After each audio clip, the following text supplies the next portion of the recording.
Iyon na nga si Utoy, naliligaw na naman din sa Costco. Siguro alam nyo na kung anong paborito kong gawin din ay di ang mga limbat na rin mga pre-taste. Iyon, aring nga una nating nadampaut, cinnamon roll. Kagaling ni nanay, kalalaki ng gayat. Habang ako'y nakain na rin, ay hinahanap kong aking mag-ina para ihatid ang magandang balita.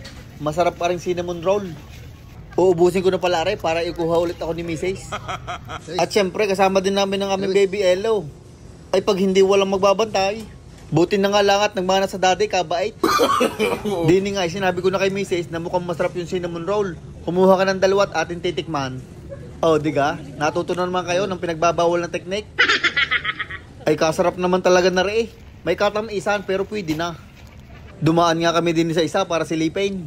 Kaso'y green face ang pinamimigay. Kung may apritada, pwede pa. Tapos ay lumakad lang kami ng 60 hakbang. At nakita namin na rin, nagpapapritis ng pirogis. Ay hindi natin yan hihindian. Ang pirogis na rin ay dumplings dito. Ari at ang aking nadampot ay gulay ang laman. Nung aking tinikman ay masarap din. Kulang na lang ng sausawan. At habang kami nag-iikot ay nakita ko are, avocado oil. Sa mga nagtatanong, arehong ginagamit ko pang luto sa bahay. Healthy na, masakit pa sa bulsa.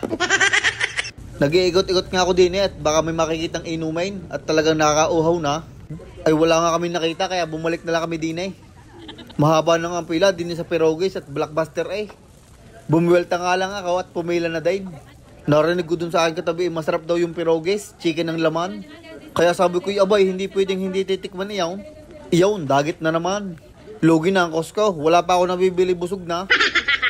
Ay syempre, aabutan din natin si Mrs. Ako naman ay pupwesto din sa tabihan at titikman ko rin chicken Pirogis. Abay masarap, toyo mansay na lang kulang. Kagaling nga din sa Costco, kada sulok ay may pagkain Kaya dampot lang ng dampaut. Kaya alam nyo na, pag kayo nagugutom, pumunta lang kayo din Ang nakuha ko atang aray chips na may hummus. Kung nakakapagsalita nga yung anak, baka sabihin na ko'y patay gutom. Yaan mo anak at pagiging malaki-laki na, iaabutan na rin kita. Aba hindi pa tapos. Sabi ko kay Mrs. siya naman ang kumuha doon sa may Pirogis. At ako'y wanted na doon sa nagagawa ay nakakailang balik na Are ang pinakamasarap sa akin na pre-taste, chicken Pirogis. Ay kita nyo naman, nakailang balik. Promise, last na are. Para sa aming dessert, nakakita nga ako daw namimigay ng chocolate. Kaya kumuha na rin ako. Abay sabi sa amin ay masamang tanggihan ng grasya. Ay si Kunay nakatingin at nasan daw ang kanya. Bawal pare sa iyo kaya pang daddy at mami muna. Hindi ko nakita kung anong brand ng chocolate are kaya titikman ko na lang. Abay masarap din, lasang chocolate. Are pala yun kaya masarap. Toblerone, truffles. Bili na kayo, masarap, are ang presyo. Siya, tama na at baka tayo mabana din Baka akalain niyo ako'y ng buraot lang din Abay may binili din naman kahit paano. Iyan ang aming mga nabili, yung mga kulang lang sa bahay. Iyaw, maraming salamat sa inyong pagsama sa aking pagmimerienda. Pagka isang araw na uli, huwag niyong kakalimutan na mag-like and follow din sa aking page. Maraming salamat.